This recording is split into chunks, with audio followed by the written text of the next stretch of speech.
Our Surgeon General, Scott He's here. Rifkes, thank you for helping me with that. Ms. Tanya Wilkins. Here. Representative Patricia Williams. Here. Ms. Victoria Zepp. Here. Director Zach Gibson. Here. Mr. Stephen Ufelder.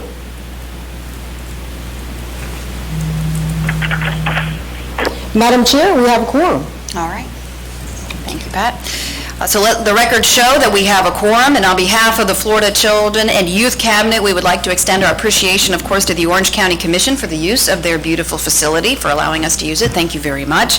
We also want to thank Casey Brinkley, the Supervisor of Special Projects with Orange County Commission, for working with our team to make everything run so smoothly, so we appreciate that.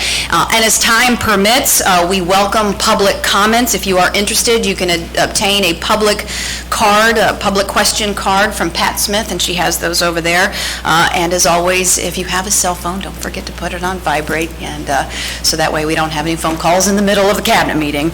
At this point, I'd like to welcome Mayor Demings to say a few words. He is the mayor here of Orange County. I had the opportunity just the other day to see the mayor at an event called Project Opioid. The mayor had a very powerful and personal story about drug addiction. He spoke there and talked a lot about why he is so passionate to finding a solution to mental health and substance abuse. Mayor, thank you so much. Good morning, First Lady DeSantis, and to the members of the cabinet. I see that we have a very experienced and talented cabinet here with the Florida Children and Youth Cabinet. It is my honor to welcome you here to the Orange County Board of County Commission chambers as the mayor here, and I do so on behalf of the 6 members of the Board of County Commission as well. I did have the privilege earlier this week to spend a short period of time with our governor and First Lady, focusing on some of the opioid crisis-related issues that we have in the community. Having spent 37 years in law enforcement at all levels, and having some personal family experiences with opioid addiction, I know that it is not only something important to me, but it's something that is important to all Floridians as well. And so to the First Lady, thank you for what you're doing in terms of the leadership there. I will tell you that I do also fancy myself as somewhat of a child advocate. I have 3 adult sons, my wife and I, and we have 5 beautiful grandchildren. And so if there was a way for us somehow to have skipped past the children and straight to the grandchildren, that would have been most desirable. But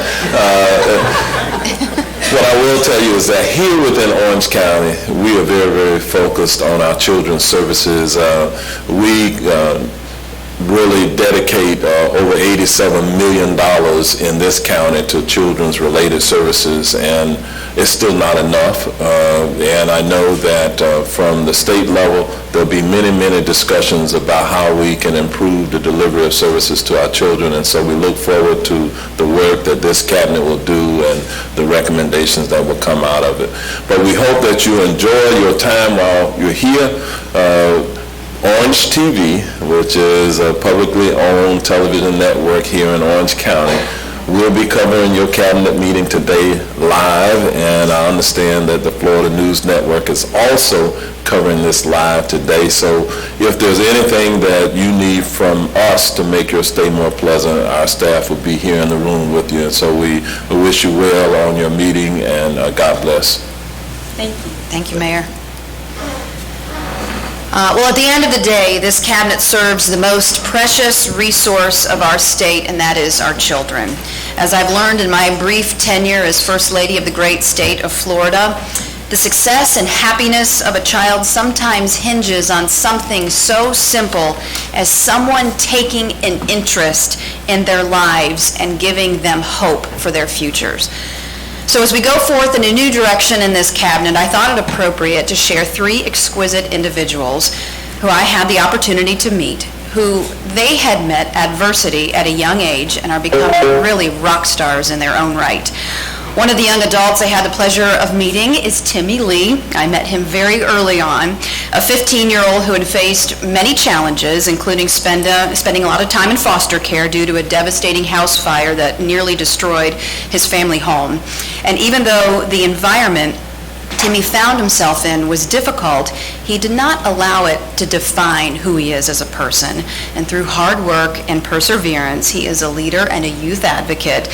He works alongside community leaders to really make a positive impact. I could not be more proud to introduce to you Timmy Lee, if you wouldn't join us and say a few words.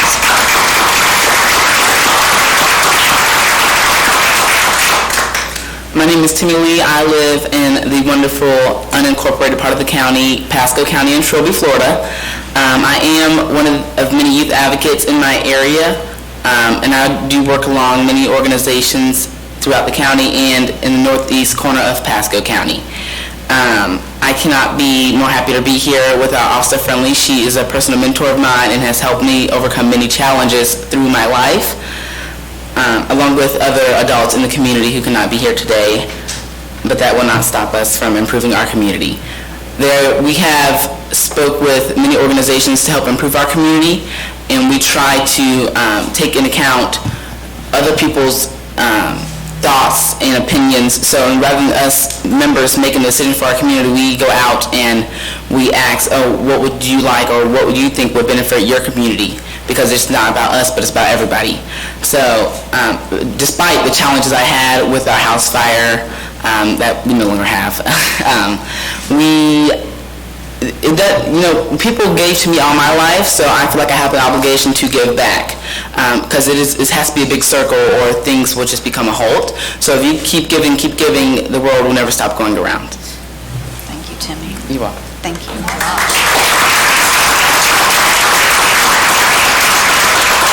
Another young man that I had the opportunity to recently meet was Javante Brown. He is no stranger to overcoming barriers. Throughout his childhood, he encountered several interactions with the foster care system as well. He was placed in 8 different foster homes from Tallahassee to Jacksonville within a 2-year period, which caused him at that point in time to fall a little behind academically. Javante is incredibly empathetic. He's a wonderful young man. He often takes on not only challenges in his own life, but he helps a lot of people around him. He's an inspiration. He's a fighter and a very strong-willed young man. And throughout it all, he overcame obstacles, never gave in to the pressures of life. He is currently a student attending Tallahassee Community College, majoring in political science, and he has hopes and big dreams, aspiring one day, Justice Luck, to be a Supreme Court justice. So we can have a little connection, perhaps. We need the talent. And there you go, right there. Javante, if you wouldn't mind, sir, saying a few words, we'd be honored.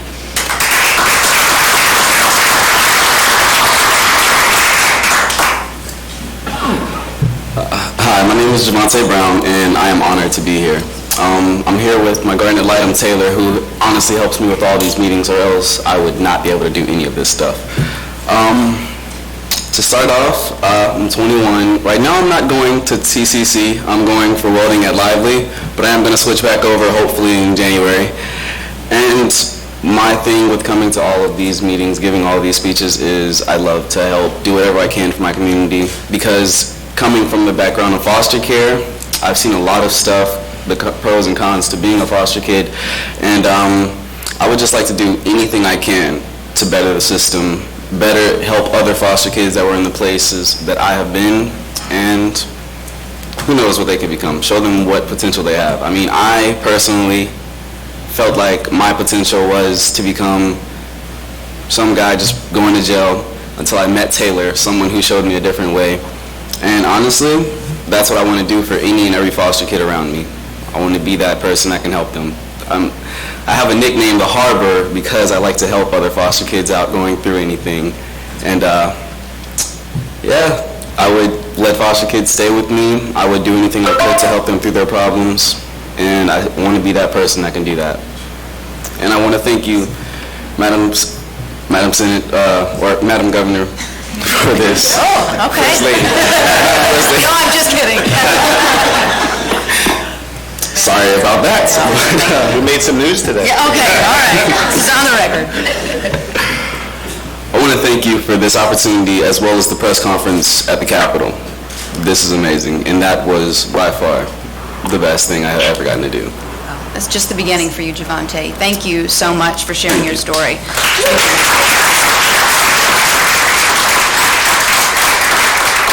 Next, I'd love to introduce you to a 17-year-old girl, Hazel Montoya.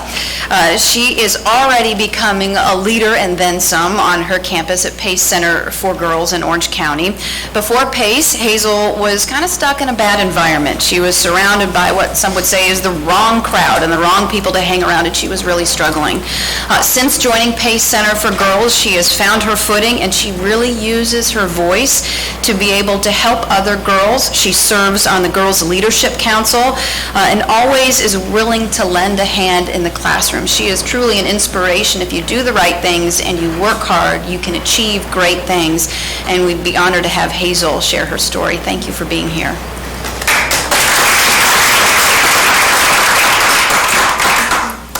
Greetings and salutations. I am Hazel Montoya. I am 17 years old, and I'm currently a senior at Orange Pace Center for Girls. Before Pace, I was going through a lot of family and school problems. I started to hang out with the wrong crew and made bad decisions, which led me to skipping school and doing drugs. I was going through a lot of depression due to the bad decisions I made. I was 14 going on to 15. I moved from Cape Coral to Miami. One of my cousins talked about Pace to me. At first, I wasn't interested at all, but I gave it a try. During my time in Pace Miami, I learned to accept who I was and to be successful. I had rough days due to my depression and anger. Pace showed me there's more than just the hood and the streets. I was born and raised in Miami Wynwood. There was a lot of violence around me. Pace made me feel safe and secure. A year later, I moved with my dad here in Orlando. And since he had seen how Pace Miami was helping me find who I was, he decided to put me in Pace Orange. At first, I was very shy for at least 2 months without speaking to anybody. In my 6 months of Pace, I have received at least 6 awards and was selected to go represent Pace Orange to the Capitol and meet our senators. I have straight A's in every class, and I'm a member of the Girls Leadership Council team. I will graduate in May 2020 and going to UCF to get my doctor's degree in pediatrician.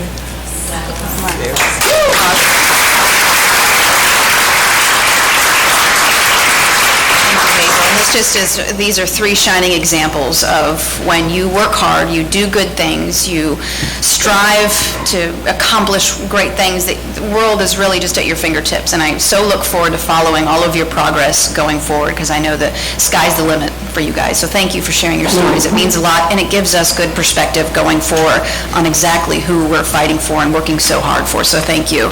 We have several new members serving on the cabinet. I believe this really, working in this cabinet as a whole, is a unique opportunity to work alongside, as you can see, a really amazing group of individuals who are all here with a common goal of working on behalf of children and families to make sure that they have the resources and the tools that they can thrive to be able to live a happy and meaningful life. And as a member of the cabinet, you will be asked to make policy decisions and recommendations and determine how agencies can better coordinate with one another. Each of you are a valuable member of the cabinet, and your participation is vital to actually getting things done at the end of the day. And I would say this: we're not here to meet to talk because we want to feel good about it. We're here because we actually want to do good things on behalf of the people of this state. So I'm going to ask the members to briefly introduce themselves so that not only we can get an opportunity to know each other, but then also that people at home have a chance to get to know you as well. And I guess we can start on one end and work our way down. Thank you, Madam Chair. Good morning, members, and good morning, audience. My name is Zachary Gibson. I have the honor of serving as the Chief Child Advocate and Director of the Governor's Office of Adoption and Child Protection. I've been fortunate to be in this role since 2012. The function of the office is primarily focused on the prevention of child abuse, promotion of adoption, and support for adoptive families. Our office also has the honor of serving as the administrator for the Faith-Based and Community-Based Advisory Council, where we coordinate efforts of a 25-member council to identify opportunities for faith, volunteering, community organizations to partner with government to improve services in our state. Looking very much forward to serving on this cabinet and supporting your leadership. Thank you very much. My name is Victoria Vangalis Zup, and Pat, you can just call me Victoria Zup from now on because I'm not going to make you say that. But I also represent another Greek, the Chief Financial Officer for the state of Florida, Jimmy Petronas. And the CFO is very committed to children's issues, to children's insurance, financial literacy for kids who are aging out of the foster care system was a bill that he had passed last year too. So my day job is as the Chief Policy Officer for the Florida Coalition for Children, and we have over 80-some members, every lead agency and numerous provider agencies like Empower, who does telehealth and a number of different really innovative things that are happening in child welfare. And I aged out of the foster care system. So trust me, the road may be different, the road may be rocky, but you can get here. And I look forward to working with you. And I also have an internship for somebody in political science in Tallahassee, if you know anyone. Always have great opportunities with Victoria. Shan Goff, I am returning as the Director of the Office of Early Learning at the Department of Education. I held that position about 5 years ago for 2 years. My background, so that you know a little bit about me, is decades in exceptional student education, at-risk programs, coordinated school health services, safe schools, and longtime member of the Department of Education.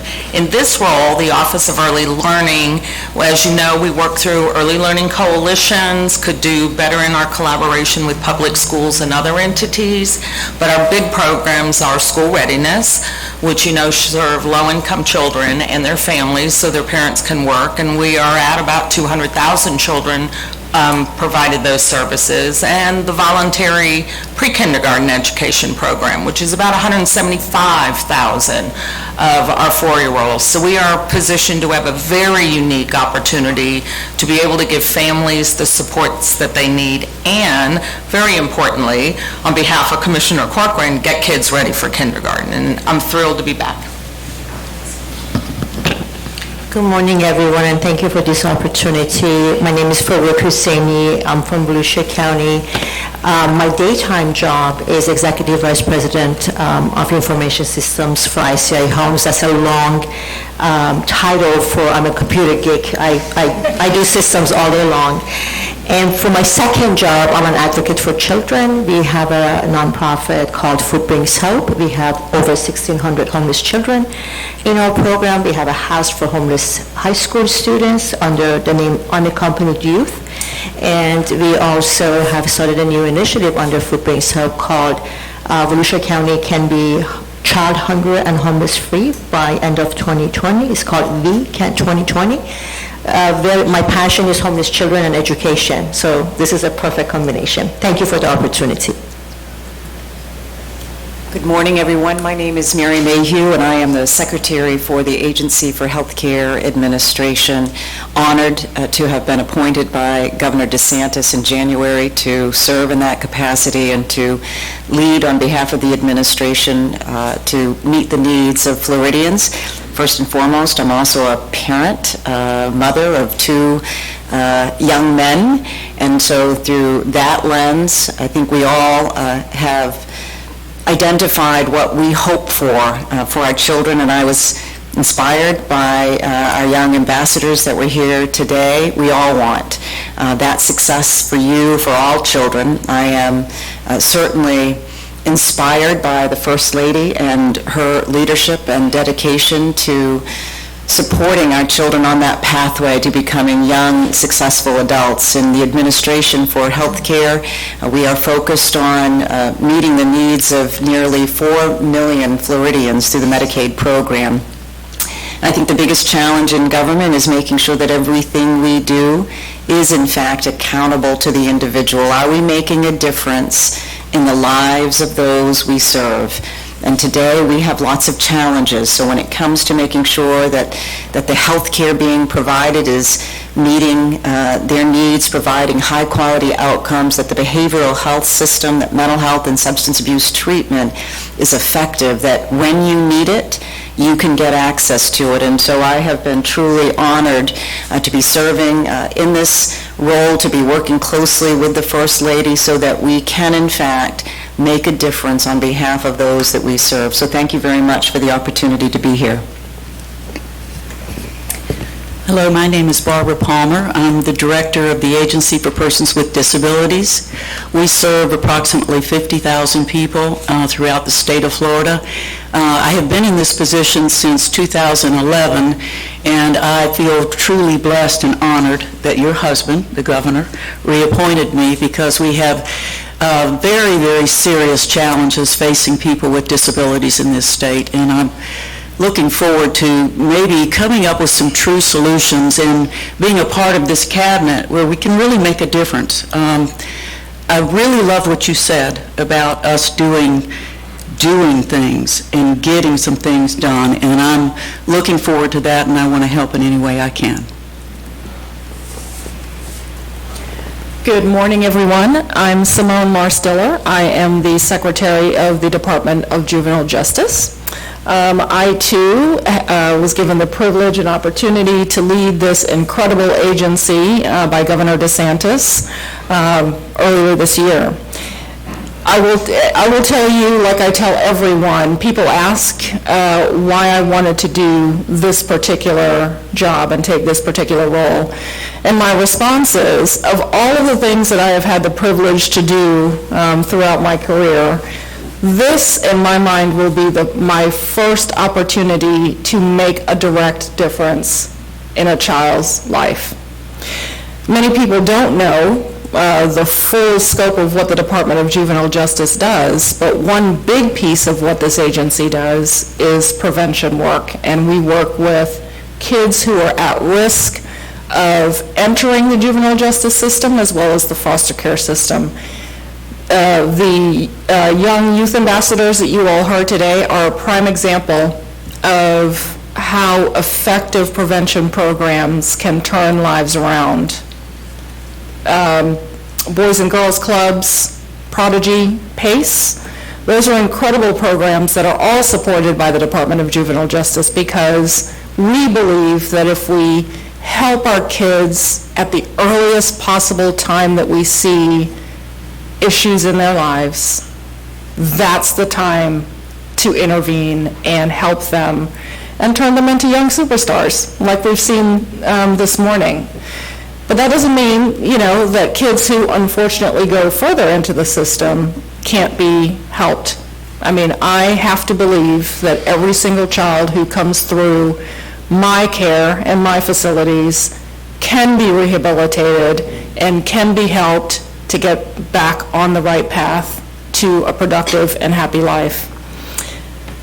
But we can't do it alone. As the First Lady said, we need our community partners to get engaged and involved in the process. And so I'm looking forward to your leadership on this cabinet, Mrs. DeSantis, because I know that you are going to spur our communities to work together, in all facets across the state, and to work with us as state agencies to make the improvements that we need to make in our kids' lives. Thank you. Good morning. Chad Popple, I'm the Secretary for the Department of Children and Families, and I too have the extreme honor and privilege of being named Secretary. And I realize how special that is, and I'm fired up every day to go to work, so thank you to you and your husband for that. Could cover a lot. We're in the midst of a transformation journey, a DCF. Every day, we're serving about 4.5 million people a year in Florida across our 4 program areas. We have the child welfare side, the substance abuse and mental health program, our adult protective services, and our economic self-sufficiency program. Those are your federal public assistance programs. And what we know is that when you take a look at those populations, a lot of times it's the same people in multiple programs. And so within the agency, we're working very hard on 2 things. One, getting involved with folks before they reach crisis levels, really pushing for prevention, but also 2, trying to truly integrate and bolt together the programs within DCF so that we can have true care coordination across the agency. And I wanted to pivot there and just speak to something that I wanted to highlight that the First Lady has done from very early on. She has us meeting together as agency heads, as partners. We are truly sitting down and working across agency lines. Don't care about the color of money, who's in control, whatever. Hey, here's the problem, can we fix it? And there's been some really, really encouraging victories, honestly, giving the telehealth to the children in the Panhandle where the hurricane hit and things of that nature. So I'm really excited to be part of this team and the momentum that you already have on the ground. So thank you. My name is Alan Abramowitz. I am the Executive Director of the statewide Guardian Ad Litem program. We have volunteers. When a child's removed from their family, the judge will appoint the program, will assign a volunteer, and that volunteer will advocate for the child, and they'll have the support of some social work type staff and also attorneys. And just want to say that I appreciate the governor in particular signing the law that allowed our staff to become board certified in being the support for as child advocate managers. That's going to be big. It's going to give our volunteers a lot more support this year. I would like to say the First Lady starting it off with listening to the youth is like, what a better way to start this iteration of the Youth and Children's Cabinet. I think in the end, what we're going to be known for is listening to them. It will be a voice heard. And lastly, from Simone, you talked about making a difference. Clearly, making a difference in the life of a child is one definition of legacy, and that's what we're going to be doing here. So I appreciate the opportunity to serve with you. Thank you. I'm Commissioner Richard Corcoran. I was graciously appointed by Governor DeSantis and recommended to the board to be his Commissioner of Education, which is a great honor. It's a great honor to be on this board with you, First Lady, and I too have children, 6 of them, and I too, like Mayor Demings, of trying to find a way to jump to grandparenthood. I'm also Timmy from Pasco County. I'm a little bit west of you in Land O'Lakes, but you do have a very powerful emerging Senate President. We're going to have to put you to work to lobby him here in the next couple of years from Trilby. But I just think it's an honor to be here. I think Secretary Popple, Secretary Marstower said, the First Lady putting us together immediately in the Governor's office, and what we've seen tangibly come from that in less than 6 months. Already on our Board of Education, we've passed a mental health rule that allows children to get 5 hours of instruction from 6th through 12th grade, recognize those signs and symptoms, and be able to know where to get help, what kind of help to get. This last, literally Wednesday, First Lady, we passed the substance and alcohol abuse rule change that now says, we want to know how you're teaching it, who's teaching it, and what are the outcomes. And so we'll have that back to us. And next month, we're moving forward with sex trafficking rules. The same thing, having that education about what it is, how it's happening, and making kids aware of it. It's an honor also to work with Shan, and we're honored to have her back at the department. But we're working already on, our pre-kindergarten rates were low and not acceptable in their readiness. And so already just on Wednesday, we passed a rule change that now looks at the learning gains from pre and post VPK, which will allow us to give kids a better education. And then here in Orlando, we've done some stuff in the last legislative budget. At the governor's insistence, we did some wraparound services for kids. So it's tough to learn when you're in, kindergarten first or high school and you don't have the right clothes, you're starving, you're sick and don't have access to health care. And right down the road from here is a wonderful center. And now they have those wraparound services through the funding that the governor put in the budget. They literally can go early to the VPK, then they transition to the classroom, then they can transition to a Boys and Girls Club. If they're sick during their day, there's a clinic on site, they get immediate health care. All of those things I think are going to be those ways that we transform kids' lives. And much like the experiences you guys had, hopefully everyone will have that opportunity for world-class education and aspire to those great things of being a Supreme Court justice. That's just a great thing. So, and the last thing I do want to say, Secretary Marsteller, Secretary Popple, at your insistence, got us talking. And so now we have a social media database where now we're all in immediate time sharing data at the governor's executive order and at the result of the cabinet meeting. And so now we'll be able to see and identify, hey, this child's struggling, this child's thinking, terrible thoughts about themselves or others, and immediately get them the help and those services. And as you know, First Lady, at your insistence, we added another $25 million in the legislative budget request for mental health services to lower the ratios of counselors and social workers and psychologists for our school children, so they have that access immediately right there on site in the schools. So it's amazing, I think, what you've been able to get us to move towards in the 6 months, and it's an honor to be on this cabinet, and hopefully we'll continue this great progress. Hi, I am Representative Patricia Williams from Broward County. I have been appointed by the Speaker of the House, Jose Oliva, as a parent of 2, foster parent of 22 from the time that I started, which was over 15 years as a foster parent. I also served as a guardian ad litem for the past 9 years. And it also gives me a pleasure to hear the gentleman state that he saw his life going down the wrong road, going to jail. I often say that if we invest in the children when they're early ages, we'll keep them out of jail when they're older. Pay now or pay later. And I prefer paying early and less. I also have had the pleasure of being a VPK director in a child care center. So I have seen the children come in when they're struggling at an early age, when I know that at this point, if we can help this child, we'll keep this child on the right track. Or if we do nothing, the child goes down the wrong road. I have also had the pleasure of seeing children that has been taken into foster care system. I am a director of a foster care agent in Broward County, so I see all specters of how a child can actually be helped or not. I see the way that they can go down the wrong road if they're not receiving the funding or the education or the additional help that they need when it's becoming of their parents being in drugs. We have the mental health problems in our community. So serving as a leader in the community, as a representative, as a parent, as a foster parent, as a guardian ad litem, I am here with open eyes, open mind, and open hearts. And thank you very much, Madam Chair, for giving me the opportunity to serve on this wonderful board. Thank you. Good morning. My name is Robert Luck. I'm a justice on the Florida Supreme Court, appointed this January by Governor DeSantis, and I'm honored to be here. I am the designee of our Chief Justice, who sends his regards, and of all the justices of the Florida Supreme Court. For them, and I know for the First Lady, it was important that one of us be here. One of our jobs, in addition to deciding cases, is as the administrator and as the rulemaker for all of the courts throughout the state of Florida.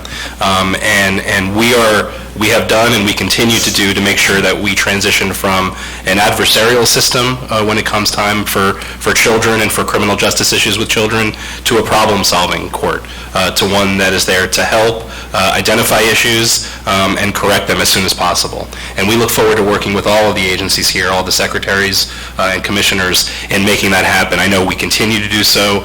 We've always been blessed by great partnerships, and we stand ready and our door is open to help in any way that we can to make sure that all of the judges, the 1,000 judges of the state of Florida, are here ready to help the children of this state. And I'm here for that purpose as well. Thank you. Good morning. My name is Sandy Carlin, and I am a retired circuit court judge from Miami-Dade. I was head of the family court down there for many of my last years on the bench. Currently, I still sit as a senior judge throughout the state. So I was the one that had to make so many of those decisions that affected your lives, and all the children that came in front of me. And I don't know that I've forgotten any of them. And there have been wonderful stories such as yours that I think the judges have an important role in making sure that when the kids are brought to court, that the judge understands their experience and can be counted on. Because if they can't count on our systems and our justice, who are they going to believe? They believe their guardians, and that's important, but the system has to answer. And so I'm very proud that our court system has been responsive to this, as Justice Luck said, and that the courts and the judges are being trained in prevention and unifying the cases so we don't try families' problems in silos. They don't think of their families as having a problem here and a problem there. So it's critical, and so this Governor's Commission is a very valuable place for us publicly to work together, and for the court to be an integral part, and I'm proud to be here and pleased to be included. Thank you. Good morning. My name is Jessica Costello, and I have the honor to have been appointed by Governor DeSantis at the beginning of this year to serve as a Hillsborough County Court judge. And one of my primary areas of responsibility is presiding over domestic violence injunction matters. And what I can tell you about that work and engaging in that work as a jurist is I take very seriously the responsibility I have to make decisions that relate to the security and safety of families and children on a daily basis. And I come to this role with 10 years of experience as a prosecutor at the local and state levels, where one of my primary focuses was that of human trafficking and crimes against children. I've had the privilege of serving as a member of the International Association of Human Trafficking Investigators and as a member of the Internet Crimes Against Children Task Force. And coming to the role of a judge with that background and having the opportunity to serve as a member of this cabinet really gives me a great perspective on the opportunities for collaboration that exist between all the agencies that are here today. And I can tell you, as an individual who has presided over matters where I have to make a decision about the safety and the security of children, knowing the options that exist with regard to how to make the best decisions for a child's safety is important to me, and I can tell you that it's important to all of the judges that serve in roles that are similar to mine. So I thank you, First Lady DeSantis, for the opportunity to be a part of this cabinet, to learn about the mechanisms that are going to exist for collaboration, and the opportunity to take that back to the judges across our state. Thank you, Judge. And I would also say you're a mama too, right? I am. Your little guy isn't sleeping through the night either. That's true. That perspective of having, I have a 2-year-old son, and I can tell you that brings a lot of perspective to the well-being of children. Yes, and a lot of lack of sleep. Absolutely. At this point, Pat, I believe we have a few people on the phone. Yes. If you're on the phone, please introduce yourself and give us an update about your agency. Thank you. I'll start, if you can hear me. This is Lynn Pepper. Can you hear me all right? Yes, a little louder. Okay.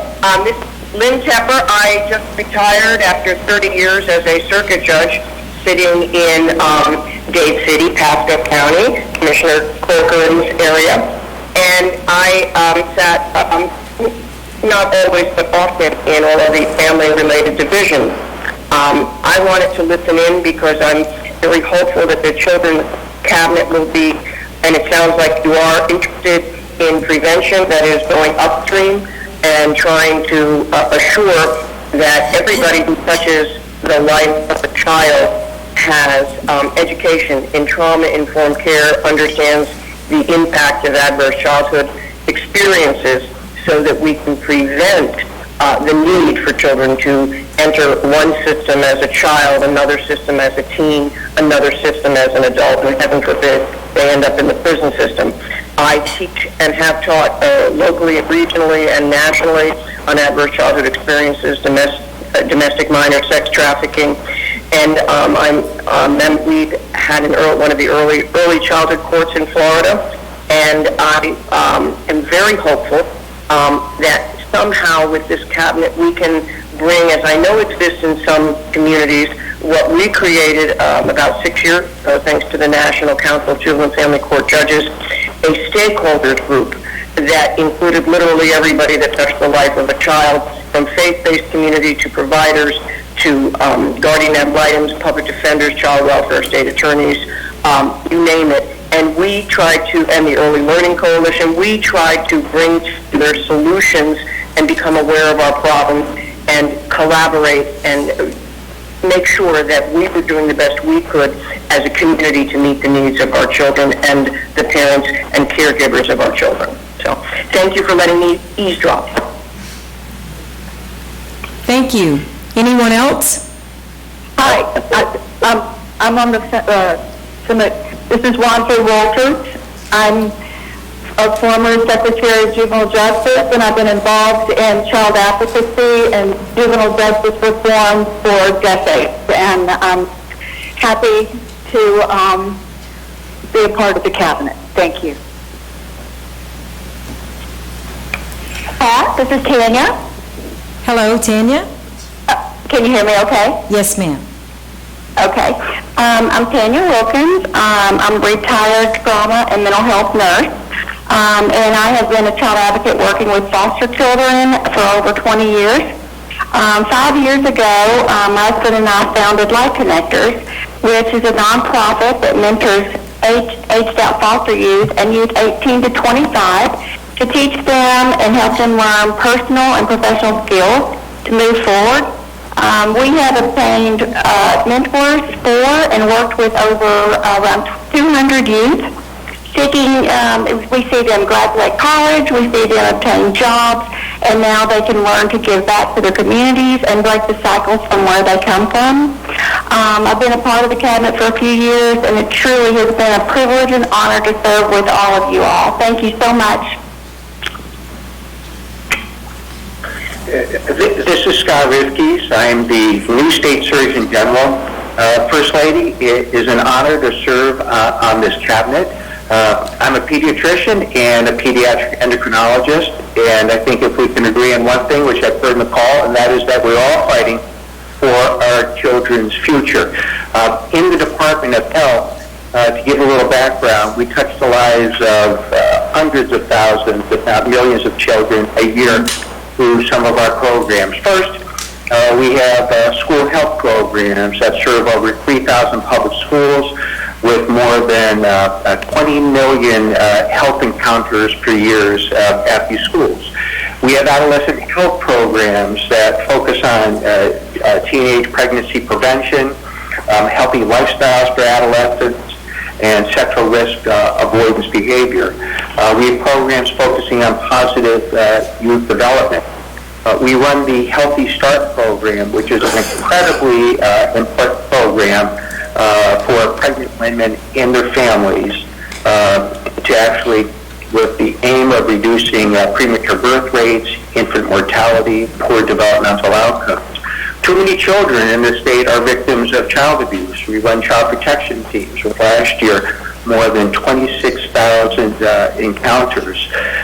We run the programs under Children's Medical Services for children with medically complex conditions with special health care needs. There are nearly 70,000 children in these programs. Another very important program that happens very quietly in the background is newborn screening. There are about 220,000 births a year, and these programs actually screen for preventable causes of disease and mental retardation. We have Early Steps programs which provide special services for children 0 to 3 years of age.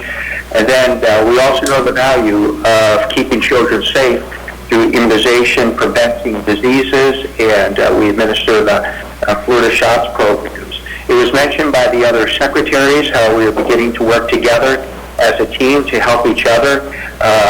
These initiatives involve focusing on mental health. How can we reduce the suicide rate in our state? And then also, you touched on the important issues related to substance abuse. It was also mentioned that how these early childhood events will shape a child's future, and it can also impact adult disease. And so these episodes referred to ACEs also be a major area of focus over the time ahead. Again, thank you, First Lady. I really appreciate you leading the charge in this very important area. Thank you, Dr. Rivkees. And so you can see we have a very strong, robust group of individuals with immense backgrounds that really we're going to harness their expertise and their knowledge to be able to parlay that into outcomes for individuals, for children, for families. And the three youth ambassadors who spoke today, and Timmy, correct me if I'm wrong, but last time we met you said you are going to be President of the United States, and that is, and I see it. And is that still the goal? The Supreme Court, listen, and that to Simone's perspective, Secretary Marsteller, as prevention. It took somebody to intervene in their lives, to give them hope, meaning, and really unearth what was already there, and that is a drive to succeed. So I look forward to all three of your careers in the future. We touched upon perspectives and backgrounds for the cabinet members, but at this point in time, I welcome any suggestions about the future direction of this cabinet and where you would like to see this cabinet head. Madam Chair, if I may? One of the things that I think we have done well in recent years is when we put a focus to what the actual issue was, and then put a charter forward and said, what is the goal, what is the objective, how do we all play in? So with that, one of the things, I chair the I'm a data geek too. I chair the technology work group, but that's more so on collaboration, on utilizing the minds that we have. If everyone, I'm going to put a call to action out here, most of you all, your agencies already have somebody engaged with the technology work group, but just by us collaborating like that, we brought an additional $20 million in grants to the state of Florida, and we're cited nationally for the first state cabinet working at a local for an integrated data system to not only look at what services are being delivered to our citizenry, but what is that return on investment, looking at performance. And I think understanding for us, what are those sub-work groups? Like within the technology, we're also putting together a data portal, a public data portal, and we've asked a lot of the agencies to bring us the research. So it's not just what is the data, like for instance, ACA, researchers came in, they were looking at suicide data, and they were looking from actually other states how to garner it, but through the technology work group, we noted that we had, through our different databases, we were able to bring that to the researchers. So it's for intel to really move forward. So we have in the past had a planning where we knew what those committees were. We did a retreat, and I would suggest that might be a good start for us, is to know where have we been, where do we want to go, what are some of the emerging issues, and how do they fit into our current structure. Great, thank you. Judge? She said retreat, so that was my word. Use it too. Over the past 2 years, I had the opportunity to chair the Policy Impact Committee.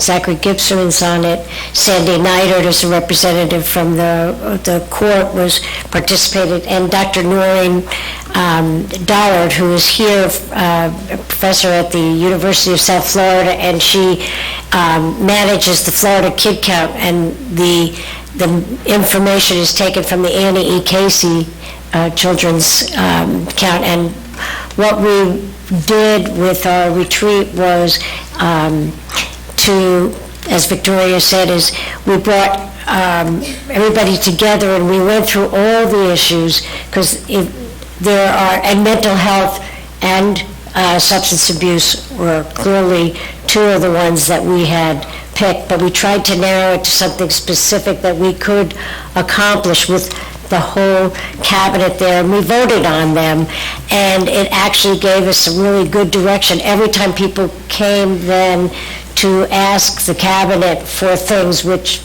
they do, we were able to measure it against our intention to accomplish something going forward. So I would, and the other thing that was done is Sandy had pulled together an interagency group, not at the cabinet secretary level, but underneath them, and the people who are working on actually drafting legislation and things like that. So I would agree with what Victoria said and ask that perhaps we could do a retreat so we could have an internal discussion and look at the numbers as they've come out, see what we've accomplished so far and how we did it, and go forward with your agenda. Great. To be continued. Thank you, Judge. Thank you. Madam Chair, thank you. I've got a couple items I'd like to share with the Cabinet. First, this Cabinet, back in 2012, initiated an interagency agreement specifically for the purpose of creating a statewide structure to deal with complex issues with children. and this was involving all of our child-serving agencies. That agreement was for a 5-year period. In 2017, it was actually renewed, and a lot of great work and effort went into that agreement to really create the structure and coordination statewide of our agencies at the local, regional, and state level, really working together to address issues for children with many complex needs. As a result of that agreement, I believe we've kind of solved to some degree the initial issue of not having a statewide structure. So we now have a statewide structure. I think now where we're at with this agreement is to really look forward to say, what are the key issues that we're dealing with in our state? How do we best assess the array of services throughout our communities? Because we know we've got a great array, but depending upon where you live, we know that sometimes access is a challenge. So how do we facilitate those connections to help make a difference in the lives of kids and their families? But more importantly, we keep kids within the community and not going into treatment facilities, but have the opportunity to really remain in the education system, because I think that's the system we really want our kids in. And I think we have a great opportunity, and I think we hope that at a future cabinet meeting, we can really talk about some key action steps that this cabinet may want to take around continuing with this interagency agreement to further advance its efforts and to take advantage of the direct support organization that is this cabinet will hopefully have the ability to access, that can further advance its work in making a difference and really going around the state to convene our folks together, because the folks at the local level are really doing some great work. And it's a great opportunity for us to see that in action, to talk with them, and to really hear from them what are the needs, what are the issues they're facing, but more importantly, what are their recommendations and successes that they've experienced. I think it's a really great opportunity for us as a cabinet to really look at that agreement, certainly continue it. It currently has an expiration date of 2022, so the desire would be for this cabinet to certainly continue that agreement, but I think also amend it as needed and to certainly identify other opportunities. The second thing I'd like to speak to is comments from folks on the phone. Our Surgeon General, Dr. Rivke, highlighted adverse childhood experiences. Judge Lynn Tepper also referenced that as well. I really believe that's an issue I think our cabinet really needs to make sure that we all are on the same page with. We understand the basic aspects of adverse childhood experiences and understanding how stress and adversity can really impact and derail healthy development, particularly early on. And we know how that too translates as kids get older, the challenges that they may experience, and as a result, we've been focusing a lot around trauma-informed care as well. So I think those are really key topics that this cabinet can really place some time and effort to really ensure that we're all on the same page and we develop our shared vision of how we want to see things go forward that can truly provide guidance and support for the folks throughout our state and certainly further advance our ability to promote the health, safety, and well-being of kids and families. Phenomenal. Thank you. Any other comments? Secretary? Just one. Session is upon us, so committee weeks start very soon. So I don't know if we'll have the ability to get a retreat put together. And I don't know. I'm willing to do whatever it takes to try to get together. But having a good legislative agenda going in is important. Having a message, as you know, as you do your around the state listening tour, there's a lot of needs out there. So if we could focus in on a couple of things, then it'd be good. That's smart. Thank you, Secretary. With that, Mrs. DeSantis and Secretary, the judicial branch has really two things that it wants to focus on and bring to the table. The first, regarding legislation, is there was a bill last session, and there will be this session, regarding early childhood courts, and to be recognized on par with drug courts and veterans courts that are out there. The research has shown us that when we utilize these tools, that children are able to get services more quickly and to get permanency in their lives more quickly, which then leads to them not getting back into the system. And in fact, our statistics have shown, and I think Judge Tepper and Judge Carlin referenced this, that those who have gotten these services and have gotten taken care of through this program don't recede back into the program versus kids who don't receive these services as much. It requires coordination with all of us, and the legislation talks about that. I can tell you that if each of our agencies pushes, and if the cabinet pushes, and it's made a priority, I think it's something that could have unified support in the legislature. But it just takes that little extra push. So I know any support on the legislative agenda from this cabinet would be much appreciated, and our people can give you the details on the bill and all of that when we need the details. And on that note, from a procedural standpoint, we actually had a template that we've used as the cabinet, and Judge, you, I think, helped create that template too for what are your legislative priorities. To all the comments here, perhaps getting what are your top 3 legislative priorities that relate to cabinet. And if you look on our cabinet from before, you'll see some of the objectives that Judge Sandy had spoken about before. But I mean, again, this is a new day. I think having a template like that, top 3 type of thing, and then we can organize that and go through our process would be wonderful. That's our one, and we're sensitive to not asking for money. I mean, there's always money needs, but to asking for actual legislation on how to improve the lives of children. The other thing is more of a coordination thing, and it's something that we hope that all the agencies can work on throughout, and that is the system is only as good as the information that's put in it. I think you talked about getting information. For us, it's absolutely critical. The court system has made a priority of one child, one family. Judge Carlin talked about it.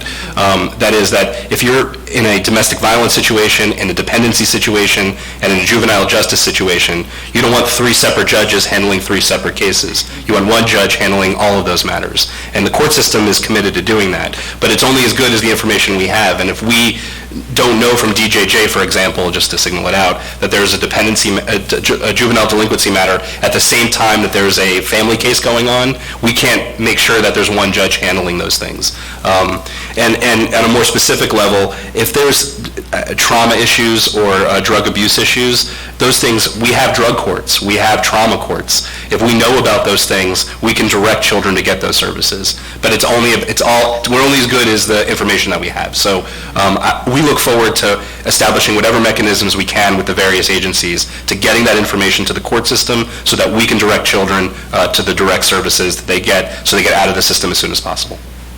Great suggestion. Thank you, Justice. I just also wanted to emphasize the early childhood courts. They're very important, and it's really about keeping families together, because it's not just judges hearing cases more often, but the services travel with it, and that's huge, because those children want to be with their parents, and it's children 0 to 3, and we have great success with it. We have 22, I think, Sandy? We have 22 right now? 22 in the state. They're having great success. And I think institutionalizing it in law would be really good.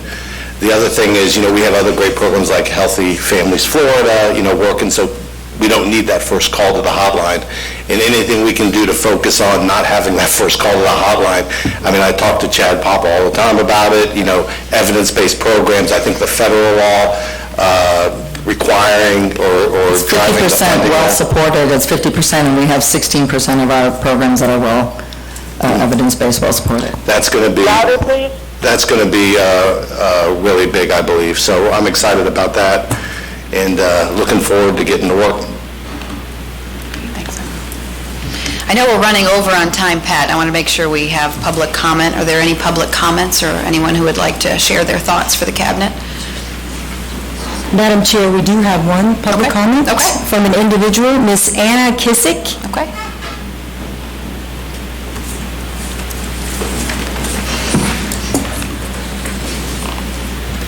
Thank you very much, First Lady. I am Anna Kessick, and I am the CEO of Empower. We are a local nonprofit based here in Central Florida, but because of our innovation in telehealth, we are now statewide.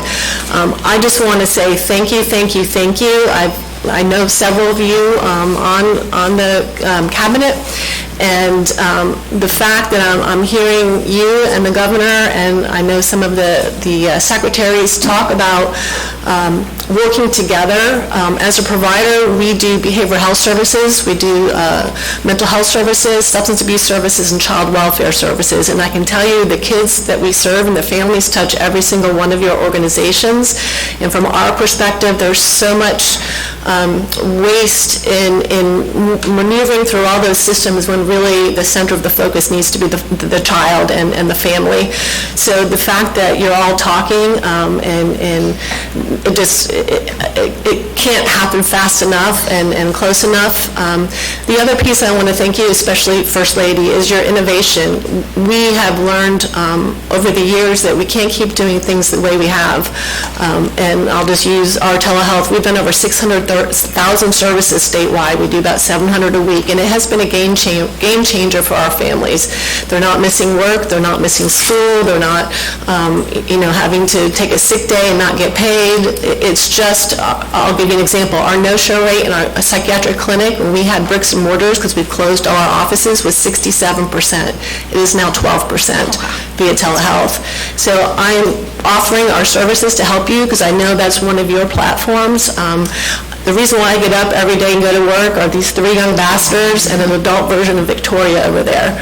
I love what I do, and it is, we have to get at prevention, and I believe what we do is prevention in the outpatient behavioral health world because we... Thank you, Ms. Kissick. Your time is up. Thank you so much. No, it's true. The guiding light are the 3 incredible individuals there, and of course, your success story is really unparalleled, so it's great to have your perspective, obviously, on the cabinet. I just want to say thank you. I know we're running over, but really appreciate all the cabinet members coming here today, making sure that we hear your voices. I think it's a great idea to get together and talk strategy. I think we should do that in short order. We're going to try to do our next cabinet meeting sometime in October, so we can work with Pat to find a date that works for all of us and kind of get ahead of it, so that way everybody can plan, because I know we have a lot of very busy schedules, and so trying to coordinate a Supreme Court justice and judges and, it's secretaries and, and legislators, it's tough. So I just want to say thank you for the opportunity to serve as chair of the Florida Children and Youth Cabinet, and I really look forward to some of the meaningful things that we can do to support children and youth. So God bless you and thank you. And the meeting is adjourned. Thank you.